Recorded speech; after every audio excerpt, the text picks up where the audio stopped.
તો અમીરગઢની વાત કરીએ તો બનાસકાંઠાના અમીરગઢ પોલીસને લૂંટ અને ચોરીના ગુનાઓમાં સંડોવાયેલી આંતરરાજ્ય ગેંગને ઝડપી પાડવામાં મોટી સફળતા મળી છે।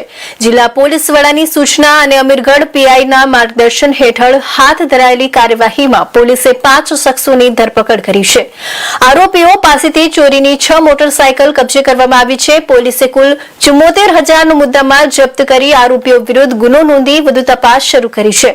પોલીસ હવે આ ગેંગ અન્ય કેટલા ગુનાઓમાં સંડોવાયેલી છે કે અન્ય કોઈ સાગરીતો સામેલ છે કે કેમ તે દિશામાં તપાસ આગળ ધપાવી રહી છે।